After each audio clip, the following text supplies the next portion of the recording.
Oxil Saladocchio, you're an idiot. You are an idiot. Yep, thank you. You bought a shitty knife and you made us do 12 and a half minutes of the podcast and didn't record any of it. So, well, that shit'll happen. The audio. I just want it to be known that I recorded the video.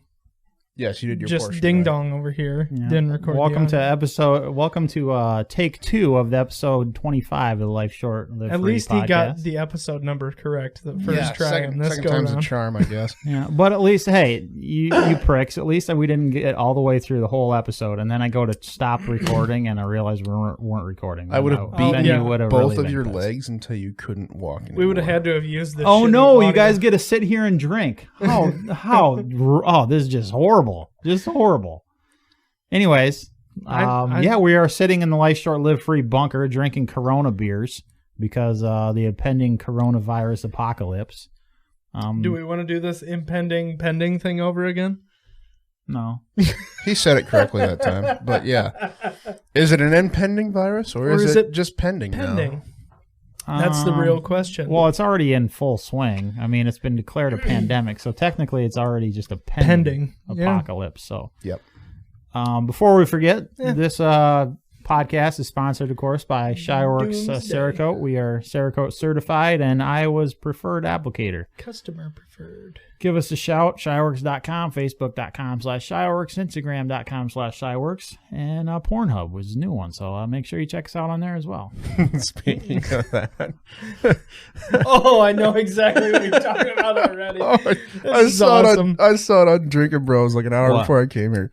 Just go to Pornhub and type in coronavirus. Oh, I've heard of that. No, so the thing that I guess I didn't know where you were going with this. I saw a meme today that said that Pornhub is offering free premium subscriptions for everyone in Italy who is quarantined. Mm-hmm. And it said, me on a VPN. Bonjour. Oh, that's pretty funny. Oh, that's awesome. So before we dive into all that nonsense, how was your guys' week? I'm not going to lie, mine wasn't that great. No, last time I talked to you, you're loving your job. You were sitting there watching YouTube all day. Oh yeah, the other shit going on. Hello. My oven is done. My oven is done cooking. Sorry, guys. I got a gun in the oven right now. All right.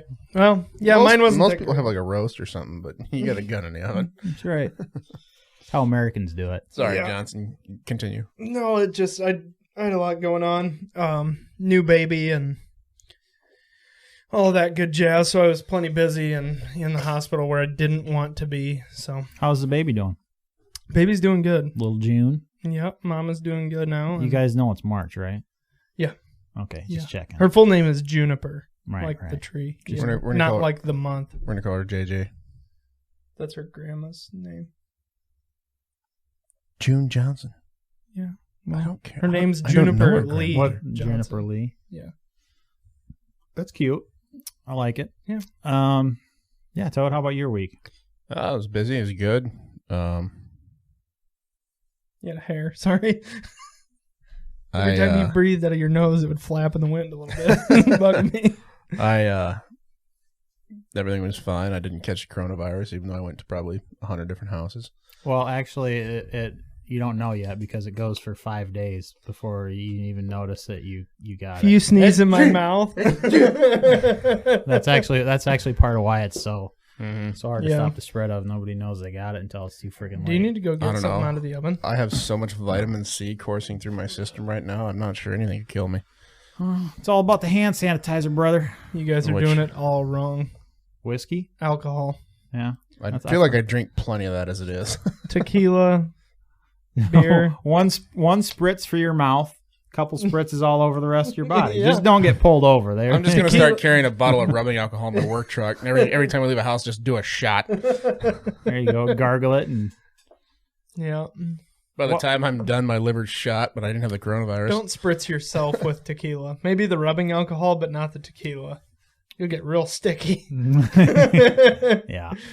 Well, before we dive into that, there was one thing I wanted to cover. One of the coolest gifts I ever received in my 34 years. Am I 34? I think I'm 34. Yeah. You're 2 years Well, older you're than definitely me, old. So you might be 35. If you No, can't I'm remember 34. how old you are, you're definitely old. Well, once you hit 30, it's just like, what the is the point of keeping track? You know? There's Right, there's no like, yeah. there's 14, you get your learner's permit, then 16, and then 18, and 21, and then 25. You know, you can rent a car finally, and your insurance goes down. Once it's like, what the fuck is the point of keeping? That's how you really know that you've hit adulthood. I'm really excited for my 25th birthday. I can rent a car and my insurance goes down. Oh yeah. And I can count the times I've rented a car on one hand. Once. No, I never have. Big fat goose egg. I kind of needed one to get around England and Scotland there for about 2 Yeah. weeks. I had to rent one, but Yeah. So anyways, the coolest gift that I was ever given in my 34 years. A customer stopped by the shop last week, and when he was deployed over in Afghanistan, he ordered a wallet for us, so we threw some goodies in there with him. From you. Not for you. From you. From us, Yeah. from Shyworks, back when we were making wallets still. So we threw some goodies in, candy bars, and some hot sauce. What else? I can't remember. It was quite a while ago, Salsa. so I don't remember all the shit that we threw in there. But anyways, he appreciated it. So he's with the 185th refueling wing over there in the city. And what he did was he got a flag flown for Shyworks over Afghanistan on one of their missions in the tanker there. And there's a certificate that says the date and the crew members and what they refueled. They all floated like over 31,000 pounds of fuel to 4 A-10s. And I mean, what other cooler shit can you be refueling than A-10s, obviously? And in my mind, they went and blew up some Haji shit after that. You know? Yeah. I feel like a B-2 bomber would be pretty badass too. Yeah, that would be pretty sweet. But I like those A-10s are freaking and like badass. just the sound of them going through the like those turbo, because they're turboprops, and it's just like the most incredible noise hearing those things fly over. They're not turboprops. They're jets. They're turbine powered. Yeah, okay. Right. I thought you meant you said prop, and I thought you meant not propeller powered, but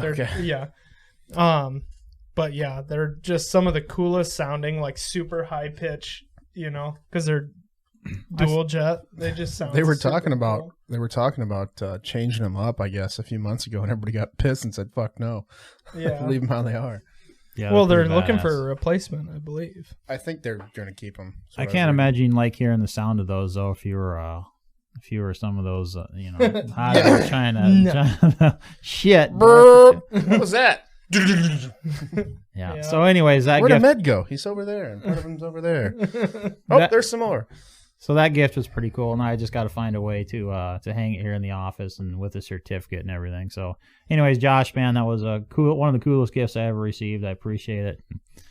We'll get her hung up here in a place of honor somewhere in the shop. So, for sure, we've made it back to where we were on take one when I remembered that we weren't recording yet. So that's good. Well, we got that going for us. Toad, tell us how you found out about. So we've been in this wonderful place of toilet paper shortage for a couple days now. Oh, hold on. And it's just do we want to get whiskey of the week before we dive into the coronavirus shit? You see my whiskey of the week? It's over there on the side with an arrow pointed in there. That is, boy, you've got wonderful cue cards there, buddy. Sure, we can do as long as it works for me. Your handwriting is atrocious. Of the week. What do we got this week, Johnson? This week I grabbed a bottle of, it's called Wolf Moon, and it's actually by Old Camp, which is one of the whiskeys that we've tried previously. Which actually Box found out that Old Camp was owned by Florida Georgia Line. Yeah. Is that it? I think Jake Owen has a little bit to do with that too. Does Never mind, there's no whiskey this week. Yeah, we're gonna dump that out. You know what? Well, their music might suck, but as long as it's made in America, screw it. It's still whiskey. It's still made in America. I actually had to work security for them at Creek Fest one year. I'm just really Toad, if you don't turn your phone to off or silent, I will shoot you. And I actually have a BB gun back here. So I'm really I upset. got a 45 sitting on your table. You shoot me with that BB gun, I'm going to blow off your testicles. I'm really upset that I gave them money. How much was it? I had like $30. Well, that ain't too bad. But I would rather support American business than even if their music does suck. Then I don't know if you know this, but you can't make Kentucky straight bourbon whiskey outside of the United States. Well, I know, but you can get whiskey outside of the United States. In the event, I'd rather send my money outside of the country to good whiskey than to these dingbats. Hey, in the event, I actually do get to go to Greece in September. If they don't have a travel ban, I'm bringing back Ouzo from Greece, and I will bring back a bottle of Rocky from Turkey. What about what is Ron Swanson like? That's the Glenlivet. No, it's not Glenlivet. It starts with a G. Glenfiddich, but it's not Glenlivet. Glenmorangie? No, it's not a Glen. So this actually smells. I can't remember it though. I don't either, and he's my spirit animal. I know. Like Right? Actually, funny story, interesting story. I'm good buddies with the guy. Actually, he's a teacher over in Mobile, and he's huge into whiskey, and he's massively into music. That's like his life is music, and he was big into the band Rush. Well, if you guys weren't aware, the drummer for Rush just died. Neil Peart. Yep. He was also an author. He authored like 20 books. Right, and Corey was big into that. He followed his books, and apparently the guy was kind of quiet. He was very private. So he didn't really do much publicity and shit like that. So he read all his books, and he was big into this one whiskey. And then every show after the show, he'd just go and drink this whiskey, and that's what he loved. And so Corey was real big into this guy, and he actually wrote this guy a letter, and he finally he was meaning to write it for a while, and he finally got around to writing it, and he finished it up, and he was ready to send it off. And that day that it was all done, the dude died. So he never ended up being able to send the letter to him. Sucks. Just kind of a weird story. But anyway, Corey went and bought this bottle of this whiskey that this guy really liked. And Macallan 12. So he says he went and bought this whiskey the guy really liked. And he's like, you know what? That whiskey kind of sucked, but it was a fun 3 days. So anyways, this Old Camp Wolf Moon whiskey, let's take a little sniff test and a little swig. It smells pretty good. It smells similar to the other old style shit. It smells like I might vomit.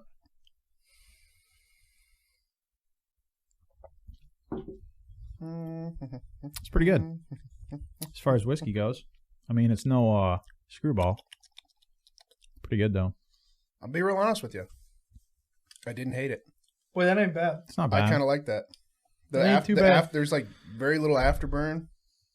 I'm gonna rate it a 3 out of 5. I'm gonna go 5. 5 out of 5. Seriously? No, because I did not like that small batch shit. No, that was 100 times better than this. This isn't bad. It's good. It's not gonna knock anything off the podium, but it's pretty damn good. No, it's a good cheap whiskey. But we're gonna have to build a bigger shelf over there. Yeah, in the corner. I'm gonna have to do stacked. Actually, I have the perfect. I'm just gonna start taking my bottles of whiskey back home. Yeah, hell, I got one sitting over there somewhere. No, that's cool. They can stay here. Actually, no, it's fine. I'll build. Actually, I haven't been drinking, guys, so I haven't been touching it. So. I actually do. I've got some slabs of rough cut that are kind of shorter that I can't use for anything else, but they would make some badass whiskey shelves. Yeah, I'll have to figure out something. I'm gonna do a triangle shelf in the corner there, and maybe a level or two up, so we can. These would work put perfect. The top one on the. Yeah, I'll bring them to you, and you can take them to your dad's shop and sand them down or something. Yeah. So yeah, that's pretty good stuff. Neil Peart's favorite whiskey was the Macallan 12 year. Right. Yeah, and that I'm pretty sure is what Ron Swanson. Damn it! Now I'm gonna have to look that up. It starts with a G. I know his. Ron that's what Corey got, and he said it wasn't that good for him personally. Yeah, but I've heard of that's the thing with whiskey. Year, everything. Some are awesome for some people, and some aren't. So Lagavulin. Yeah. Why did I think it started with a G? I don't know. I think I must have had Glenlivet stuck in my brain. I was like 30 miles from their distillery, and we didn't go there. And I wish we would have, but holy fuck, Buck! It's a 16-year-old bottle, is $85. Yeah. Well, I guess that's not bottle that of Dolby I got. That's 15-year. That's an $85 bottle too. Right. So. Yeah, good whiskeys actually. Well, that's Scotch cheap. whiskey. Scotch. So we were talking a little bit about this whole pandemic and the toilet paper shortage going on. Boy. Really, the only thing that shocks me about this is everybody's shocked by the people's responses. Well, I was kind of like, at first I was like, this has got to be bullshit, right? And I was actually at home sitting on the porcelain throne, flipping through Facebook, and I came across it. I was like, toilet paper shortage, what the fuck is this about? And I start reading through it, and I'm like, huh. So, finished my business, washed my hands for 20 seconds with antibacterial soap, got in all the crevices and grooves, which is what you should do to prevent the spread of coronavirus. And looked in my cabinet where I keep my toilet paper, and I was like, oh, fuck, I've only got one roll left. So I was I wasn't really freaking out because there's always something else you can use for toilet paper. You are freaking out, like, man. I own over 500 books. I wasn't real worried, but I just saw all these pictures of the store shelves that were just bare of everything, paper towels, all that. And I ended up in Mapleton, Iowa yesterday for work, and before I left town, at the end of the day, I swung by their grocery store, and they had a fucking pallet in the front of like various paper towels and toilet paper and everything else, and it was on sale. I got like 2 12-packs for $5 at a coupon. It's Angel Soft. It's good stuff. And but I bought some paper towels, and then when I was there, I was like, well, I just want to get groceries. And I was going through, and they had everything. All their meat was fully stocked. Everything was fully stocked there. So I don't know. Like, I think people hit the big box stores first, and now they'll come after the smaller, like, stores. I was at Hy-Vee last night, and it was barren. Well, it wasn't barren, but the shit that, like, Hamburger Helper was starting to be picked over, the hamburger, the stuff that non-perishable items, the shit that I was looking for, that was starting to be a lot more picked over, and it's weird to see. I think people are starting to freak out because Americans are used to going to the store and they get whatever the fuck they want at their fingertips right now. It's always plenty of selection. Mm-hmm. Like, we've never ever gone to the store, and it's like, at this point, we've never seen empty shelves ever. Hey, Toad, why don't you grab me one while you're over there, eh? Sensuous, please. So it's and that's the reason. That's the reason people I will strike you. People are starting. Do you want to get striked? Starting to freak out because nobody has ever experienced this in America before, and people's reaction to it has just been not surprising to me, in the least, in at all, because this is human nature, man. Like, this is what people freaking do when this shit happens, So to me, it's not surprising the least bit. Well, and the other side of that is like. So I was talking to my girlfriend last night, and her sister used to live in California, and her sister had talked to a friend in California, and I guess out there it's insane. She's like, there's nothing.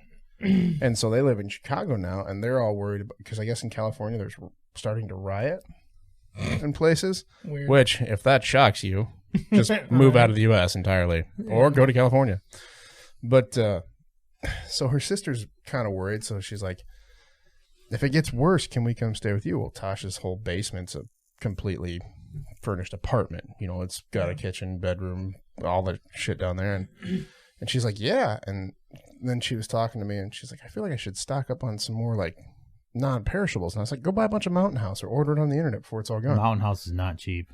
And there's various kinds of Mountain House, or various companies that make dehydrated. Right. Yeah, dehydrated. Wise. And she goes, ew. That's gross. I'm not going to eat that. I'm like, fine, starve. So this morning she calls me, and she went to the It's 5 store in Sioux City like she does all the time. And what's It's 5? Everything's $5. Or on Saturdays it's like 5 items or 10 items for $5. You can find some cool shit. Well, she found your Yeti microphone there for $5, $150 microphone. Uh-huh. And Amazon return stuff. And shit like that. And she's like, I picked up some freeze dried food while I was there. And I go, what? She's like, yeah, it's like Mountain House. I just wanted to punch myself in the face. Like, I thought you said that was gross. She's I like, thought that was disgusting. She's like, is that what this is? I'm like, yeah. She's like, well, it looks pretty good. I'm like, yeah, exactly. Like, that's what you need, and it ended up being like Bear Mountain or something like that, but it's the same shit. It's dehydrated food. And she's like, oh, I didn't know what you were talking about. Clearly. Right. But she's got it now, so she'll be good. And I don't know. I don't think it's going to come to that point. I don't either. I think this is going to blow over in a month or two. And there's something to be said about being prepared for if it does last 6 months. Mm-hmm. Well, have you guys read what the CDC is predicting what this could turn into? A third of Americans. Their forecast, the CDC's forecast, is a third of Americans are infected. And it kills 3.4% of a third of us. No, I think the CDC has since changed it to around 1%. Yeah. But still, even if that's the case, what's 1% of 100 million? 330 million. Oh, never mind. Sorry. Keep going. Yeah, so if you have 100 million, 1% of that be a million people. And that'd be, for Americans, that'd be a scary thing. Yeah, I mean, it wouldn't be death carts in the street, but everybody's going to lose someone they know. I mean, yeah. And from what I understand, it attacks the elderly, like the over, over unfortunately 60. over 60, which, all our parents are. But right. in our little corner of the world, I'm not sure we have a whole lot to fear right here. My parents don't do much anything. They go to the VA, which is the only place they would be exposed to it, really. Well, yeah, but even our little Box is not here today, and he mentioned the other day that his boss's wife's boyfriend was at a funeral with somebody that had since hold on tested. a second. Yeah, that ain't right. Back the fuck up. Boss's wife's boyfriend. Boss's mother's boyfriend. Sorry. There you go. Okay, that makes way more sense. Boss's mother's boyfriend was at that's very open. Was at a funeral. Oh, Lord. He's okay with this? So, anyways, so he was like three, and that guy since tested positive for coronavirus in Spencer up there where Box works. So that's a pretty close. I mean, it's made it this far. Yep. And that's the scary thing is when did this whole shit show start? Like a month, 2 months ago? All the way over in freaking China. Over in China, they said it started in December. Yeah. And it's since made it this far. Mm-hmm. Right. And even my brother Pete, he was just in Las Vegas. He flew out like Monday or Tuesday before it really got bad or before the media really made it out to be as bad as it is in the U.S. So he was out in Vegas all week. Well, Vegas, you're walking around touching shit, slot machines, shit like that. My buddy Donaldson just landed in Vegas. Yeah, I see yesterday. And I saw something else too online. It was he's a travel ban my ass. I saw a deal online yesterday, and it was like, were you really sick for 6 or 7 to 14 days in November, December? That could have been the coronavirus. And I got to thinking, remember in like late November when I was down for the fucking count for like 2 weeks? I couldn't come to the podcast. I had 103 degree fever for like 3 days. Faintly, yeah. That was terrible. I thought it was influenza A, but maybe I had the coronavirus. I don't know. Coulda. I'm guessing in which case you're immune to it now, and the world's falling apart, and you can do whatever the hell you want because you're immune. I'm gonna be the last man alive. No, there's actually a lot of people that have since recovered. So, yeah. But anyways, back to all the shortages and shit. People are shocked how people are acting. Dude, that's human nature. It's human nature to act the way they freaking did, and that's why I've been preaching for years, and I don't always follow my own advice. But dude needs to be prepared, man. It's a hell of a lot better to have shit at home when this hits because when it gets this late, the shelves are already picked over and you're hosed. So another thing that I really laughed about was when I was at the store. When I was at the store, the things that were picked over just made me laugh. Like I went through one of the aisles and it was like SpaghettiOs were gone. Mm-hmm. It was like I love SpaghettiOs. I know, but like of all the things, like all the canned goods that you can grab to like last forever, I'm gonna grab 14 cans of SpaghettiOs. Like, yeah, I am actually pretty well stocked up on spaghetti, but not. Yeah, I got a lot of spaghetti like noodles. And I got a lot of the other pasta. thing that water. Like people are freaking out about water. I'm like, water comes out of your tap, right? Like, why are you spending $20 on water when you can buy a freaking jug of a jug at Walmart for $10, fill it up 6 gallons. That only works for you that lives in a town with a water tower, and only while that water tower is full. Since when the hell are they going to stop having? They're going to stop. What if the power shuts off? there's no pump to pump the water to the top of the water tower. Why is the power shutting off? I don't know. You can come get water from my house. I have a dedicated well. But I'm just saying. Mine's only on an electric pump. I'm just saying, water is the last thing. Like, yes, you should have a stockpile of water at home, but why not just put it in jar and actually dedicated containers instead of? My dad has been doing let's that buy water for bottles. Literally years. It seems ridiculous. And toilet paper. That's the other thing. Like, you guys realize toilet paper is the last part of the whole chain of survival. Wiping your ass after whatever you've ate comes out. You need to eat shit before you're gonna shit. You like toilet paper is the last part of that. I wouldn't recommend eating shit. All the listeners out there, I wouldn't recommend eating shit. I eat pieces of shit like you for breakfast. You eat pieces of shit for breakfast? What you're saying with the water thing, my dad has literally been doing that for probably 10, maybe even 15 years. Like, one whole side of their basement is 2-liter pop bottles that he went online and figured out the correct amount of like chlorine or whatever. I think it was bleach. You put a couple drops in, right, and it kills the bacteria, and it's stable for so many years. So he writes a marker on there when it needs changed, and he just does it. Yep. So I mean, he wanted a way to recycle those 2-liter bottles, and that's how he did it. Right, but I'm saying in a virus outbreak like this, the power is. I mean, what's going to cause the power to go off? You know, bankruptcy of the power company because the stock market crashes because of all the panic. After shit really. One of the biggest things. Shit's really got to hit the fan. Like if you read, I agree. And this is another one of those big things. Like shit would have to hit the fan. But if you read like any of those books about like the doomsday virus scenarios, whether it's fiction or nonfiction, it doesn't matter. They all have one thing in common, and most of them, one country always ends up nuking their own population. Wherever the infection's the worst, they would nuke it. So the only thing that would really knock out your power would be an EMP. Right.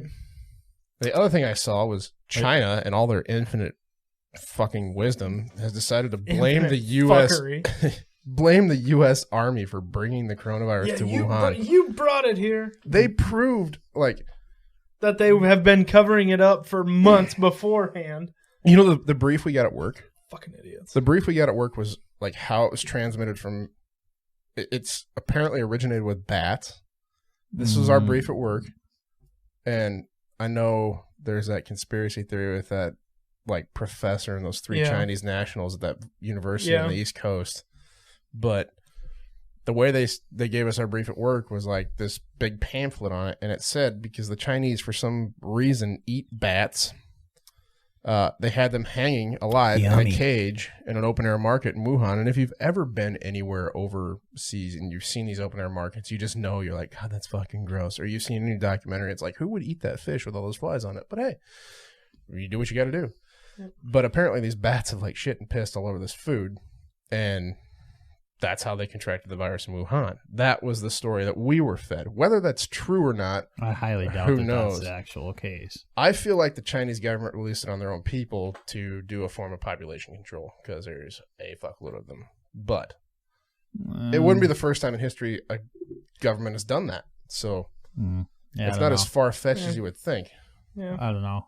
But I do think as far as just in our country, as far as the media is concerned, that it is being, I'm not saying that it's not dangerous and it's not going to turn into something, but I do think it's being extreme. At this point, fear tactics are being used way too much for strictly political purposes. Yep. And frankly, that's fucking pathetic. And I've even argued with people online, they're using this to push their fucking socialist healthcare. And I'm like, how pathetic, real great for Italy how right pathetic now. Are you that you're using a pandemic to push your fucking agenda? Like, you're a pathetic person, and I hope you get this shit. That's just ridiculous. But that's so. I think that's the majority of this at this point. What's driving all the fear in the U.S. Because as of yesterday, there was only 47 deaths in the U.S. and I mean and there's quite a few infected. There was just under 2,000, I think, if I'm remembering my numbers correctly.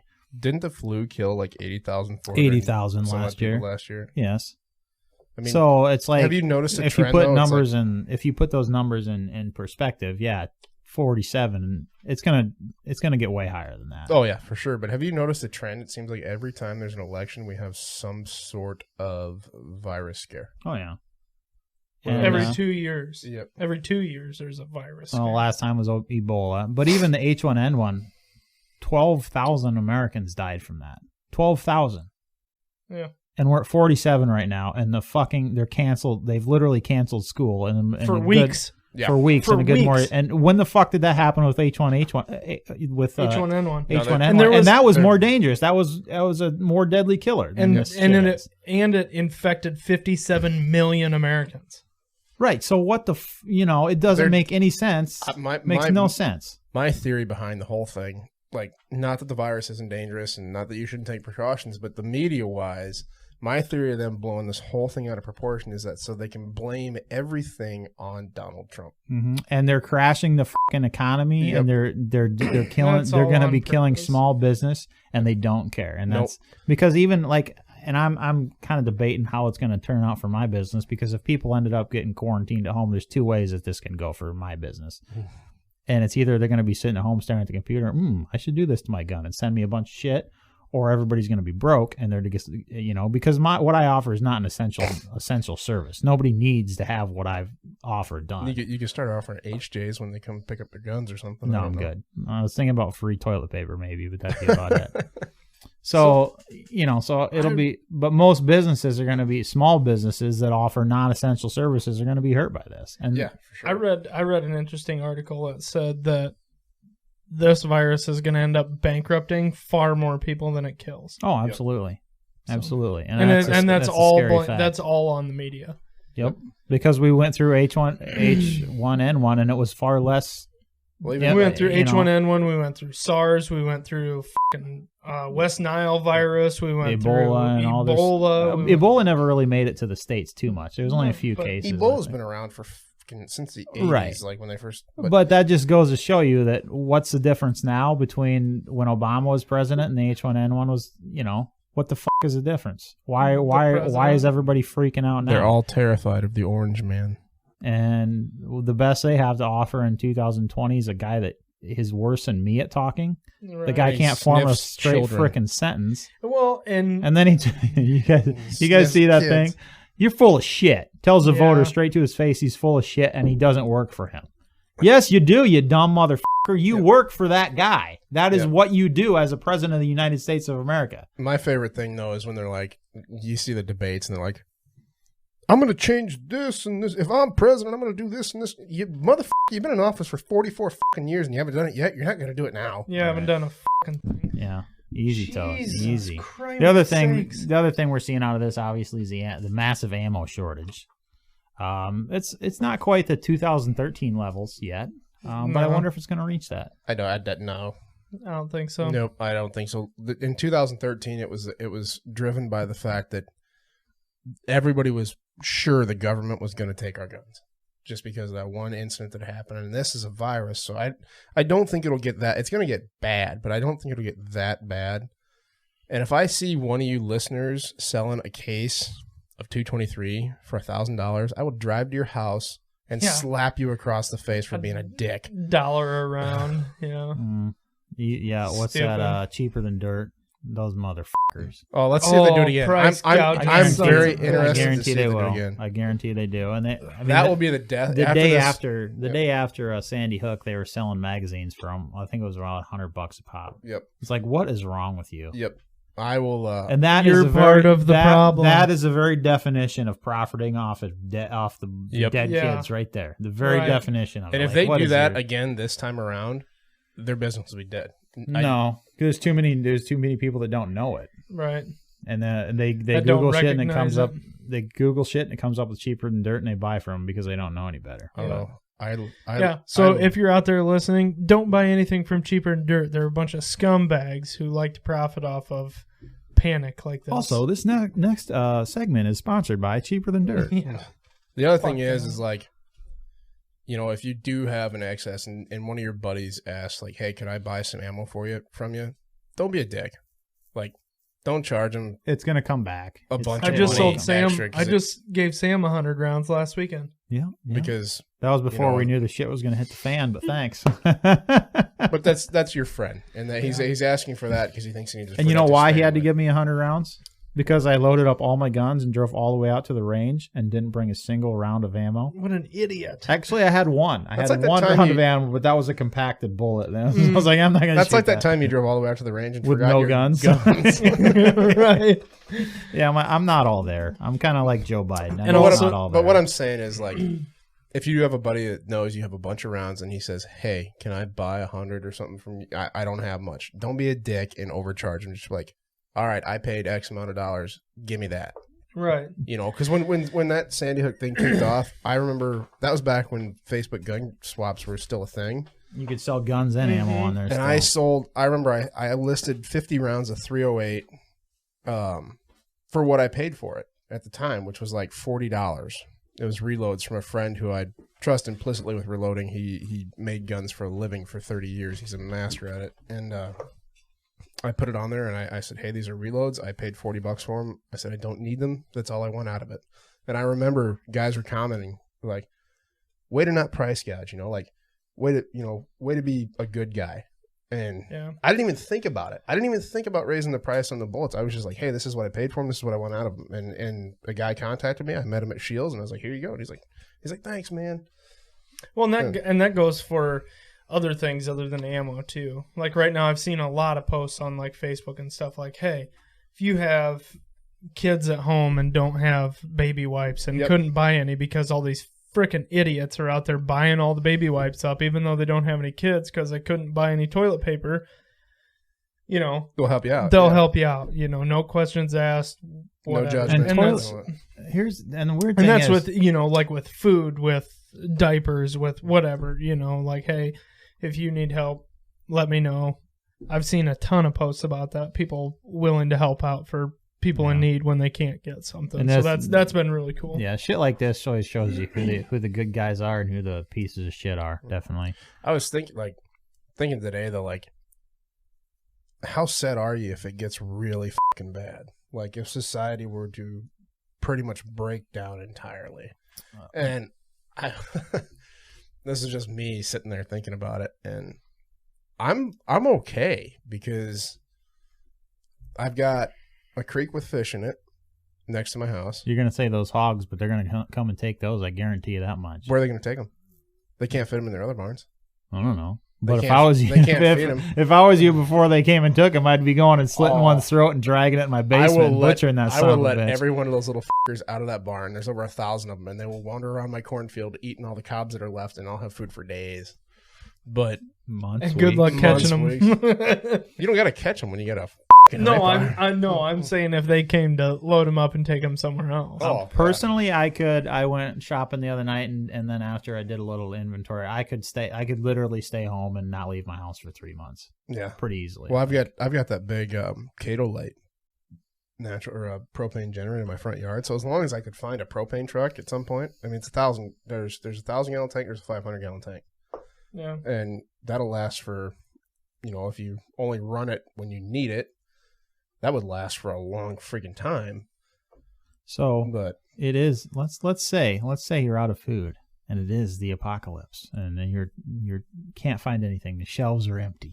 So this is I suggested that we do this episode this week because it's so prevalent, but I knew Sam was going to be so excited to do an apocalypse, end of times podcast. You know, I was hoping the apocalypse would, like, you know, have more gunfights and less hand sanitizer. Right. But, you know, and it is probably like a good time to do this episode because Box hates this shit. Like, Box hates... he gets bored. Yeah. You know, Box like, it'll never happen. Never happen. It's not gonna, shut up, guys. It's never going to fucking happen. Well, I think you guys are idiots. I think that's the attitude of a lot of Americans. They don't think anything like this will ever happen in America, when technically, yes, it absolutely I just don't think he enjoys talking about it. Yeah, then you have assholes like us that kind of hope for it. Yeah. So it's the apocalypse. You got no food. You're on a mission to go find some food for your family, and you go into a rundown convenience store in the middle of nowhere, and the shelves are empty. Why is there a convenience store in the middle of nowhere? There's always convenience stores. It's just a Dollar General. Yeah, like that is the one instance where I'll set foot all of those. Where I'll set foot in a Dollar General. So you break in the back door. and it's dark. Why don't you just go in the front door? Because the front door is full of zombies and the dark coronavirus zombies. And you walk in and it's dark, except there's a flicker of light, and every now and then from electrical surges. And the shelves are empty, and you walk through, and the only thing on the shelf is one jar, and that jar is pig's feet. Oh, yeah. My dad loves those fuckers. Are good. So. Oh, you asshole! I got last night when I was doing my apocalypse shopping. God, that is the most awful noise. Can you do that away from your microphone? Pig's feet. No. So we're gonna try it. We're gonna try these bitches. I have no idea. I do not like them. I have no idea what they're gonna taste like. But I saw. Stop with the bag. Sorry, I'll edit that out. God, that's awful. So I saw some people do a little video. They were testing these, and they were all gagging and throwing. Have you ever up had these? No. Though they don't smell good. It just smells like vinegar. Yeah. So are you? Yeah. So I take it you would eat them. That was my question. You would eat them. Yes. What the fuck are they like? It's pickled pig's feet. It's right, but like there's like it's fucking meat and cartilage and everything else. What about their little hooves? They take those off. Yeah. Those fall. You can't eat that. Well, no shit. Fucking bone. So why would they put it in a jar for you to eat? I don't know, dude. I'm not a doctor. So this looks rather interesting. Smells funky. There is bones and shit in here. Well, so don't chomp into the whole fucking thing. Take this whole wad and eat it. Yeah. Don't take the whole wad. Well, no, we all got to try it at the same time. I'm getting chunks, everybody. Come on. Oh, it's rather vinegary. Use Sam's new cleaver to cut that up. Yeah, we could use my cleaver. That's what I got it for. It's pickled. It melts. Just use a fork. Mm. Oh, that's hard. That's what she said. Yep, that smells just like I remember. Sam's going to lurch, isn't he? Cheers, everybody. Cheers, buddy. You feel the hairs? It's just a texture. It's like eating pickled fat. That's it's like eating Jello. Yeah, no. It's Jello. Vinegar Jello. Yeah, extremely vinegary. It's like they made Jello out of salt and vinegar Pringles. But if I was hungry enough, I would have absolutely no problem mowing down that entire jar. The only thing that I hate about pickled pig's feet is I don't know if you got any. It's not good. See the edge of this right here? How it's hairy and how it's like prickly. Oh, yeah, it is. So prickly. Eat that little bite, and it's like prickly, and it freaks you out. Feels like squid, kind of, or no? Well, it's like. See, that's the only thing I hate about pickled pig's feet is you get the prickly ends of the hairs and shit that's in the skin. And my question is, why the who decided to pickle pig's feet, anyways? Do they pickle everything? Yeah. I mean, you can go buy pickled chicken feet from the store. That's just straight fat. And tell me that a chicken's foot is going to be easier to eat than that, because it ain't. So this is all right. I can't let it all go to waste. I need one more little bite here. Where's your dog? Give your dog some. She will not eat that. Yeah, she'll throw up. I don't know what that is. Vinegar's not good for dogs. That's like a blood vessel. That's a vein. Yummy. Yeah. It's not good. No, I'm done. Yeah, I'm not a huge fan. No, dude. No, I'm not a fan at all. I don't mind pickled. I love pickled eggs, but gracious, the pickled Jello is kind of weird. Yeah, because that's really all it is. Yeah, it's not good. No, not my favorite thing ever. When you said you had a surprise for us, I thought you made us mugs or something. I thought it was going to be a good surprise. You're a real McAsshole. Not a dick surprise. You guys, what the f***? You should have known better than that, you goofy bastard. Jesus, I was going to bring deer sticks. I'm glad I didn't. Right? You vomit right now. Give me those deer sticks back, you son of a bitch. On a scale of 1 to 5, that's definitely a 1. Yeah, that's in the apocalypse, I don't think it's that bad. I would go with a 2. In the apocalypse, I could force myself to eat it. Have you ever had balut? No. Oh, God, that sounds real familiar. I think I have. Isn't that like a fucking... We've talked about it before. That's the fermented egg. That's just like it's got the baby bird Oh, in yeah. it. You had us watch a video of that one time. Yeah. I haven't had that. I've seen it. That's why it sounds familiar. That's at every family gathering of my wife's family. So if you guys want some, I can sure grab you some. No, I'm good. You know, I'm good. Well, hey. So that was fun. But it wasn't. Why don't we move on? Take a look, it's in a book. Time traveling with Toad. With Toad. That's me.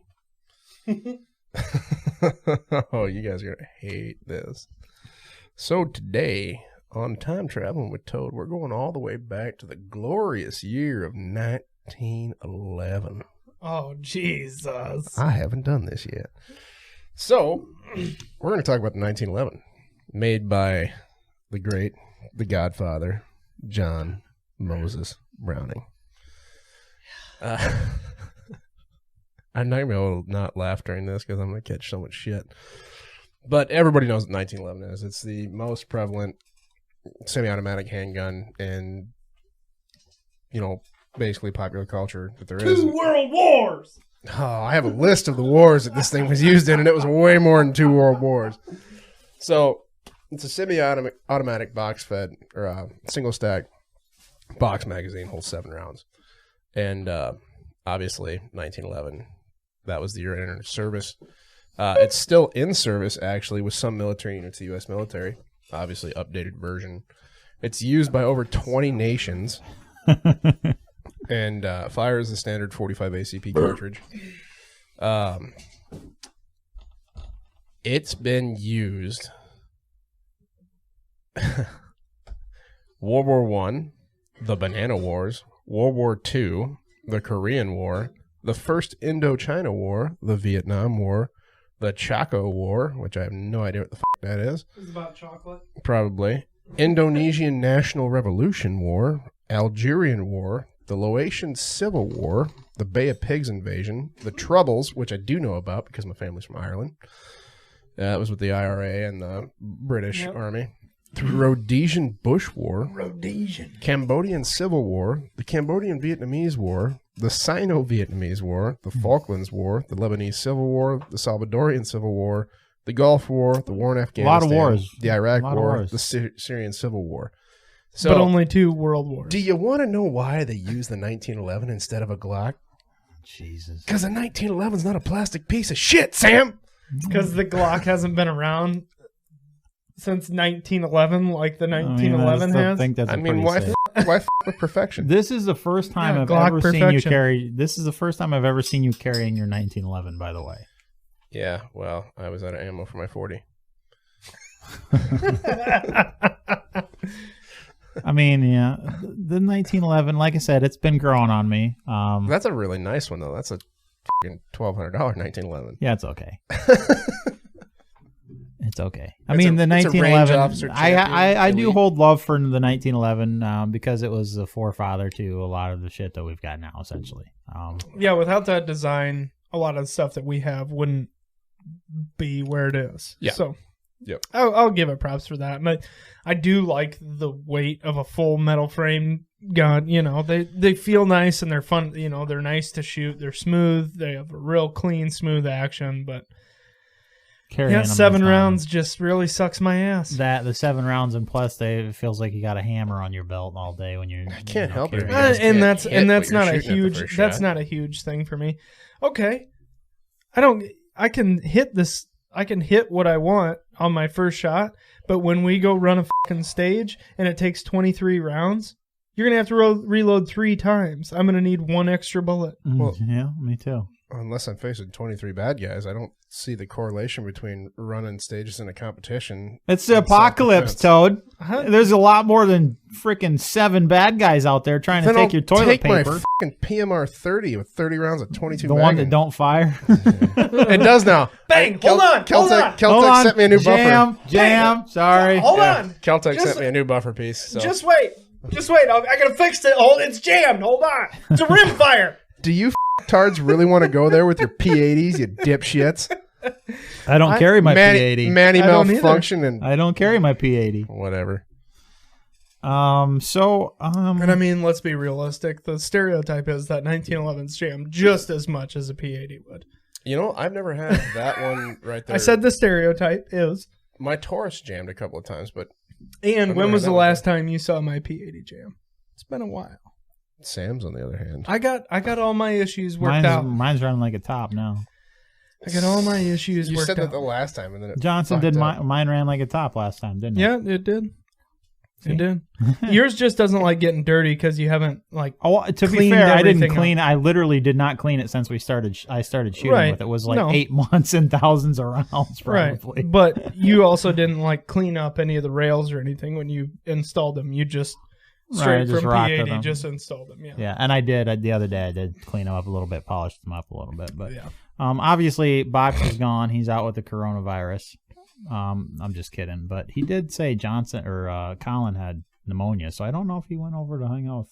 Was he hanging out with Colin this weekend? Is that why he's not here? I thought it was Clint and somebody else. Oh, Clint and Brittany, yeah. But Colin has. They would normally hang out with Colin, right? I don't know. So anyway, I'm covering his little segment today. That is the baddest son of a bitch I have ever seen ever. Yeah, it's the baddest dude of the week. This guy is a suggestion for us to cover. This is Robert Smalls. I think you touched one of them. He was born April 5th, 1839. Speaking of Smalls. He was born April 5th, 1839, and he died in 1915. So, holy smokes! Just when World War II was going on, he passed away. Or World War One. I was like, excuse me, what? But so this guy, he was a slave, and back in April of '61, the American Civil War began, and this guy was. I know this story. He was assigned to to steer the CSS Planner, it was a lightly armed Confederate military transport, under command of obviously a white captain. So essentially, the captain just tell him what to do, and they were slaves on this boat. And there was like eight other slaves that helped operate this boat and everything. It's a cool story.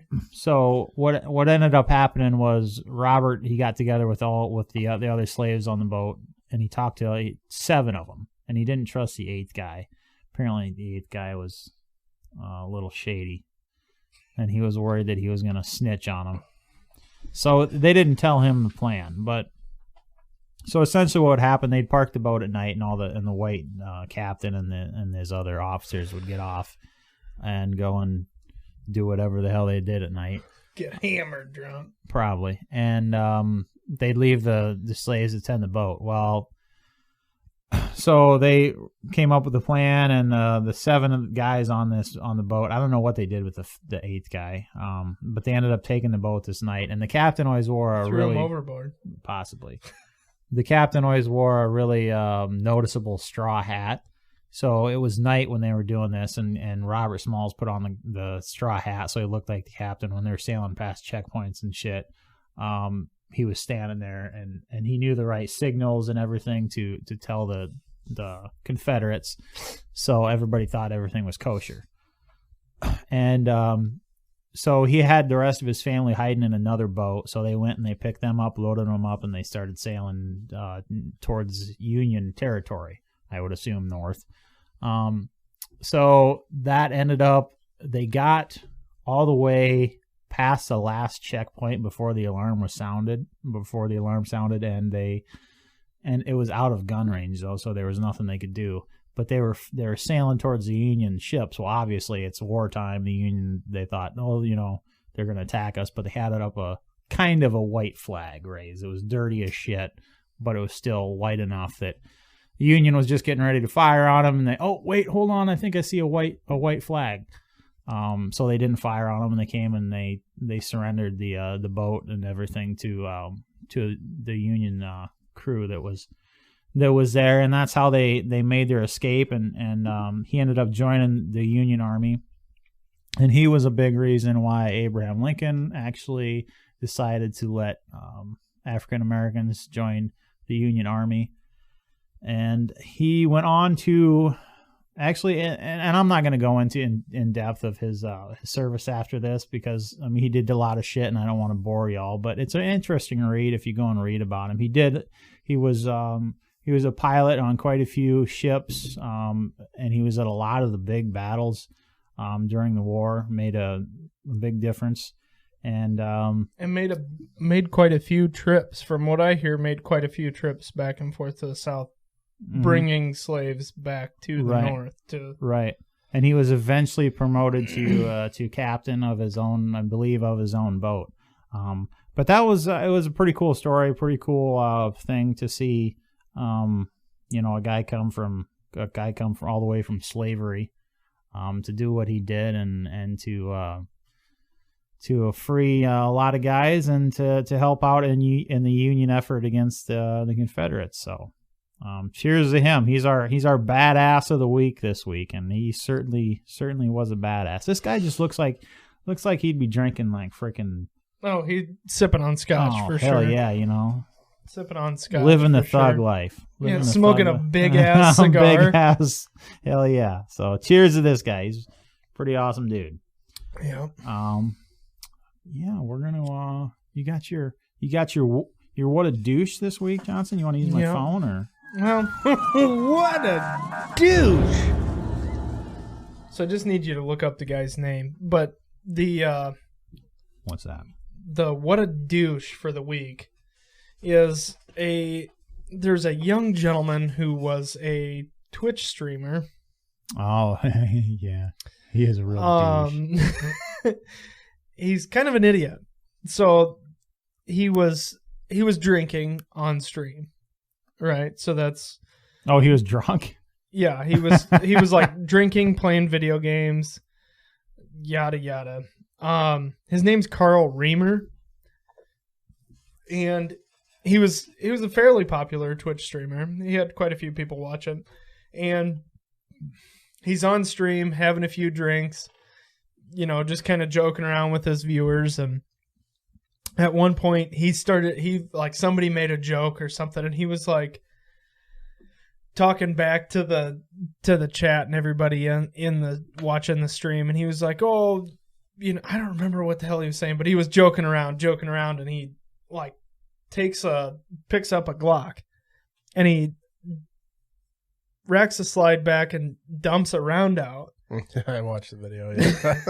But he never and this is what blows my mind. He never dropped the mag.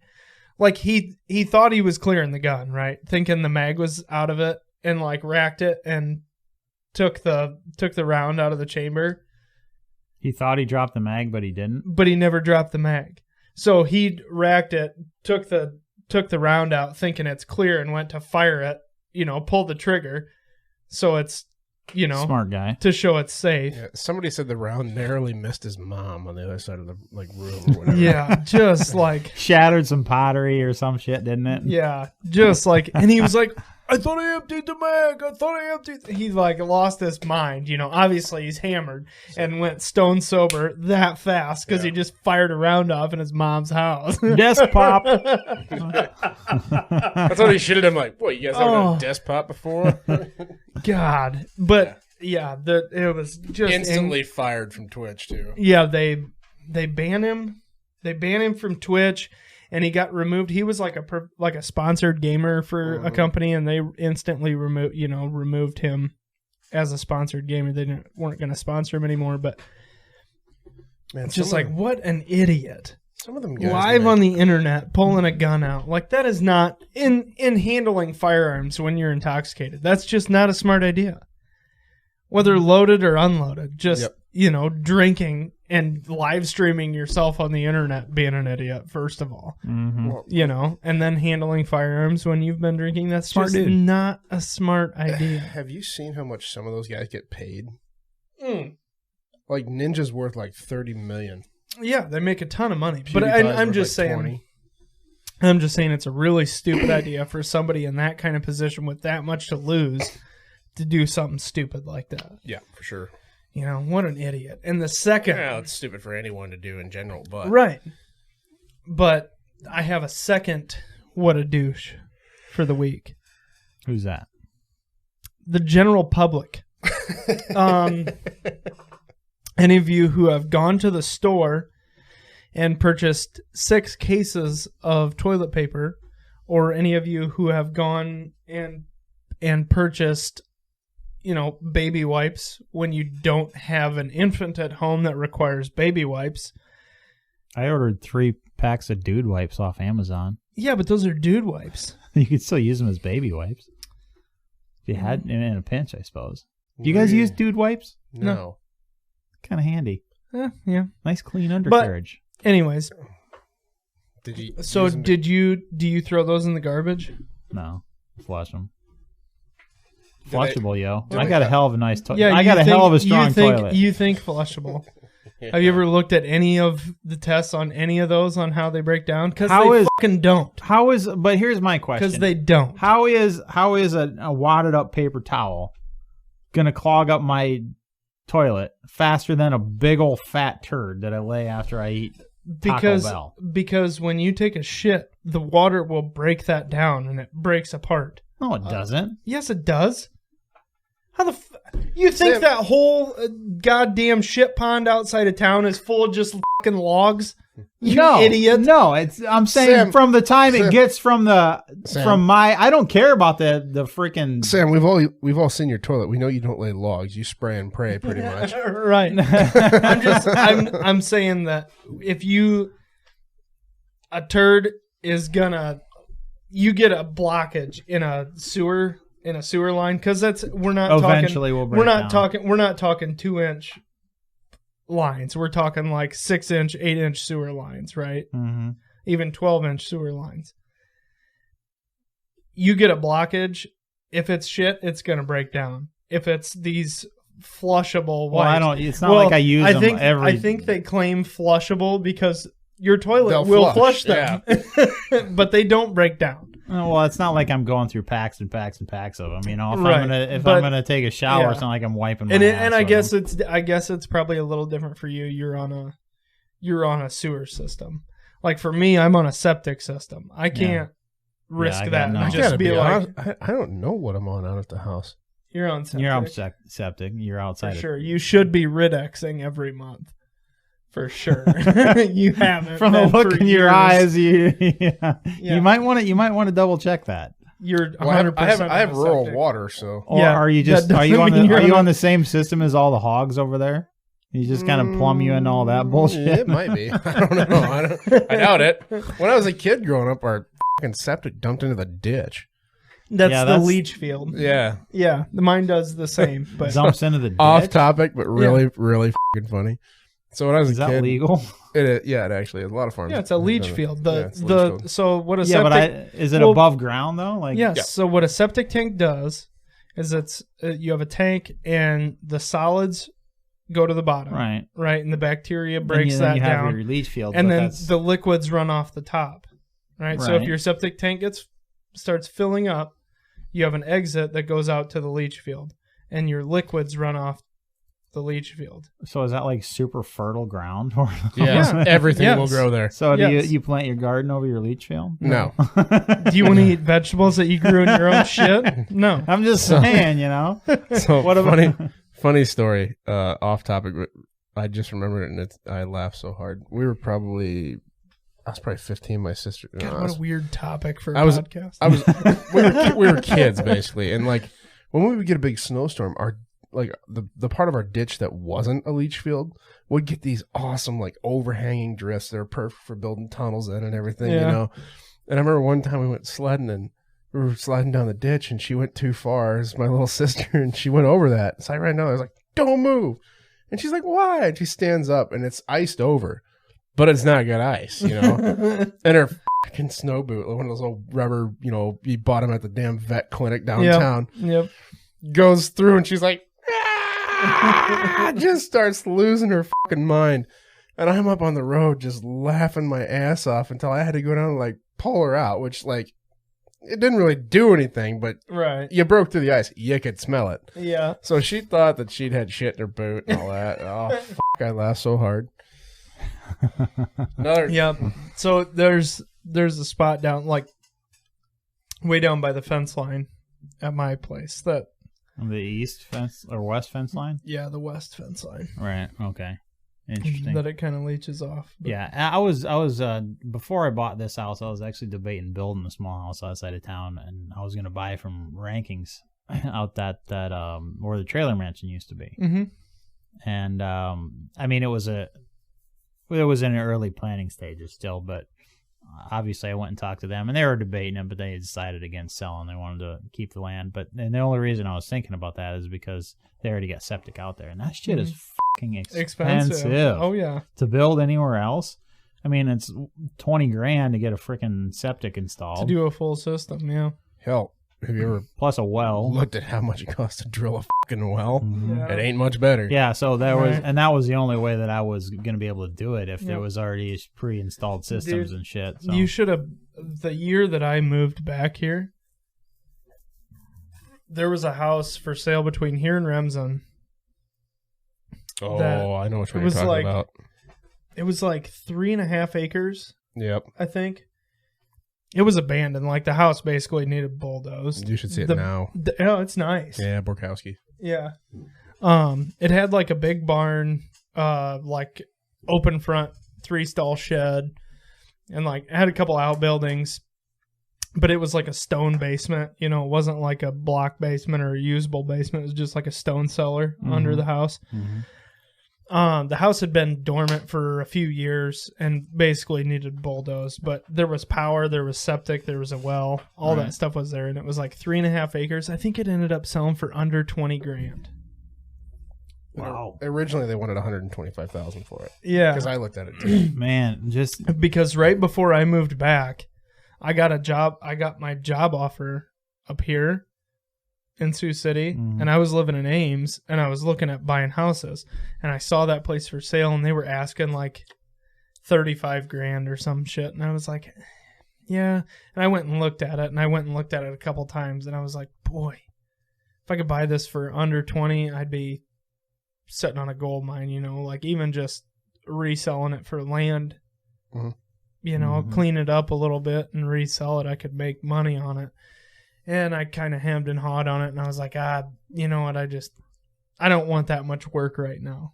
You know, I just didn't want to go through remodeling the house or bulldozing the house, and I just decided against it. And then it ended up selling for like $18,000 for 3.5 acres. Nice grove, couple of outbuildings. It was crazy. You should see what it looks like now. The guy that bought it showed me a picture of what he's done to it. Yeah, I drove past. Did he bulldoze the house or no, did he redo it? No, he actually remodeled it. Yeah, he remodeled the whole thing, and it looks good. Yeah. Nice. But that was a big-ass grove out there, too. Yeah, it was a really nice grove. Speaking of big-ass things, this is not one of those. There's a new... Is this your new dating app? There's a new dating app. Apparently, this is Down Under. A new dating app Down Under. I assume they're just meaning Australia, but not packing major heat downstairs. Dinky One is a dating app for you. Or do they mean down under, as in like downstairs? I don't know. No, it must be in Australia. So it says there are 3 types of men out there. When you boil them down to specifically, the one thing that makes them a man. There are guys that are perfectly comfortable with their tackle. There are guys who are either... Tackle. That's just funny to me. I got about $20,000 worth of tackle, to be honest with you. What do you want? Ice fishing gear? So there's water? Apparently there's guys that are comfortable with it, the guys that know, hell yeah, I got a big unit, and the guys that are just like, well, mine's pretty small. So apparently there's this new dating app for those guys specifically that knows their unit is pretty small. And you're already on it, aren't you? I just signed up last week. Got 3 accounts. No, but it's got quite a few. Let's see if I could find some numbers for it. There's, give me one of the red top ones. What he means by red top is non-alcoholic beer because Sam is a pansy. Yep, health reasons, man. He'll take that. No, I stopped drinking. I've had 2 Coronas. That's my limit. We can't be friends anymore. No, I'm just on a cleanse. Calm down, you furry cakes. Yeah, Jesus I'm on a Christ, cleanse. that ain't the most basic white bitch shit I've ever heard come out of your mouth. I don't care. I'm You on make a fun all cleanse. you make. Hey, usually, Oh, I will. usually when I you will. say, usually when one of your friends say, "Hey, I got a problem. I need to stop drinking," you should be fucking supportive. You didn't Jesus. really have a problem, though. Clearly, I have a problem. No, you didn't. No, it's a health issue. Yeah. You got something you haven't been telling us about? Yeah, Vaginitis. Absolutely. Absolutely. Gonorrhea-encephalitis? No. Anyways, back to this dating app. You just said anyways, and the Liver doesn't work. Says the app is called Dinky One, which I feel like they could have named it something a little bit better than Dinky One. I mean, they're going for what? comedic. Small penis central. Small. Small dick dating. Got a tiny cock? Apply here. It boasts nearly 30,000 members. Nearly a quarter of them are women, so obviously it's nearly a quarter of them. And also a growing sector. And it says also a growing. It's a tiny sausage fest. Also a growing sector of transgender users. So what they mean is there's men there. It's the same fucking. Yeah. It's a tiny sausage fest. If you think you have a smaller than average penis, there's no need to be embarrassed, the website writes.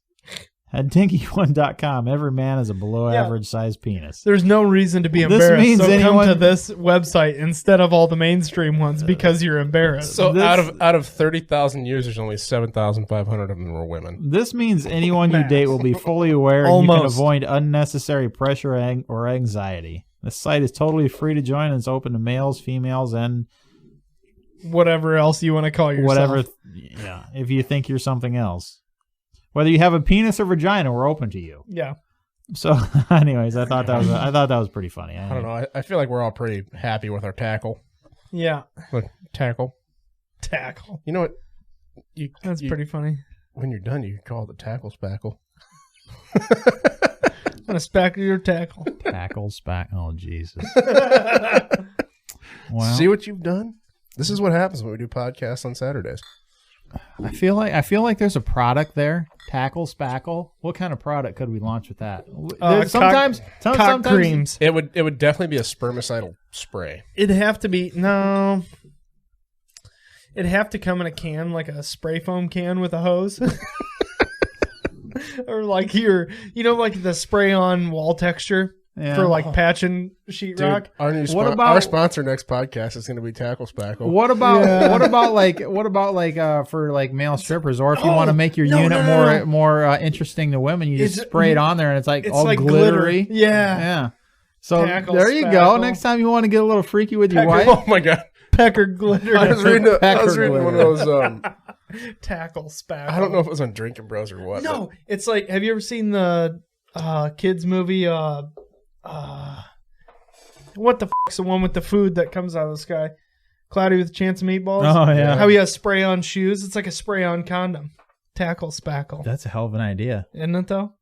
Dude, there's something there. There's a million. I'm telling you, guys. If you're listening, do you guys know what the original? Condom. You know what the original condom was made out of? If you're listening to this podcast, you are welcome to use that idea. Sheep intestines, yeah. Just give us Scottish. Who is the sick bastard that says, "Hey, let's murder this goat and take its intestines and like do that"? Well, I mean, it was one of them. Then they're fucking Highlanders, man. Well, think about it. That's what they use for sausage links, and they're like, "Oh, I'll show you a sausage link." So they just wrapped their own in it. So what did they do? Like tied a knot on one end of it? Yeah. It's just like, hey, and like, how do you talk that woman into that? Hey, I'm gonna put this on my member. I don't think back then the women had much choice, to be honest with you. Like, I'm gonna put this on my member. Lay on the bed, wench. We're gonna do the deed, and then we'll see if you get pregnant. We'll see if this works or not. I'm not gonna lie. Yeah, I don't think she had much choice. Did you ever see the show Vikings on History Channel? They didn't give them a whole lot of choice, you know. Right. What's that? The comedic one on Netflix. Have you guys seen that one? I've seen it advertised, but I can't remember what it's called. It's like hilarious. A parody of Vikings. It's hilarious. You guys should watch it. Kind of like it is to Vikings what Z Nation is to The Walking Dead. Which Z Nation is way better than the fucking Walking Dead. Yeah, you've been a fan I need to watch Z Nation. Z Nation is good, dude. You're gonna get one or two episodes in, and you're gonna be like, "Oh, this is fucking awesome." See, I can't sit and watch TV. I do. I watch. Everybody says the Breaking Bad is so awesome. I watched one Everybody episode. has to see the Breaking Bad. Yeah, I watched the first episode and I was like, man. Yep, I hated it. Same with Sons of Anarchy. Couldn't watch it. I got all the way to the seventh season. It doesn't matter. It doesn't matter what it is. If I have to sit there for a half an hour, I can't watch it. You know what holds my attention though when it comes to TV and it drives Tosh nuts is I watch Curse Oak Island, Hunting Hitler, and history things. Aussie Gold Diggers and Australian Outback. The only thing I watch as far as I want to ask if any viewer out there is surprised by any of that. Anything on the History Channel, Toad's like, I am locked in.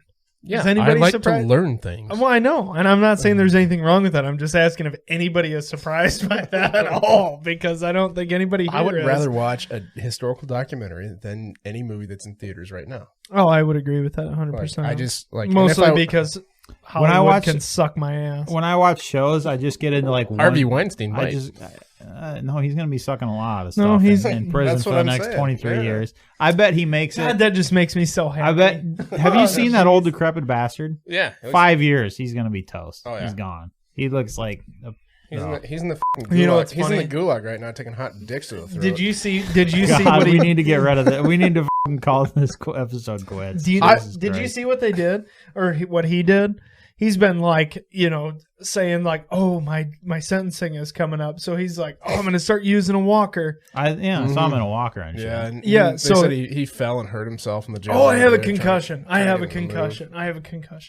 He's like he was trying to get leniency, I think, from. I got news for you. When you like rape a bunch of women, you don't get leniency. That doesn't. It doesn't really. And the other thing was so did happy, he actually? though. Here's the question though: Did he actually rape? Did he actually rape people? Yeah, because I didn't really. He didn't like Bill close. Cosby anybody, but he didn't like tie anybody up, and he basically told them, "Hey, you're not going to be shit in Hollywood unless you have sex with me." And he got like 3rd degree rape charge. Yeah, it wasn't like a 1st degree rape thing. It was like a 3rd degree rape. I gotta be real honest. But did he ever have sex with with someone against their will? Yeah, he got 3rd degree rape charge. Yeah. So I stole that gulag yes. thing from Burt Crusher, by the way. Yeah, that's part of his machine story. But it's really funny because like I don't know. To me, he was like asking for leniency, by he maintained that all his extramarital affairs were consensual.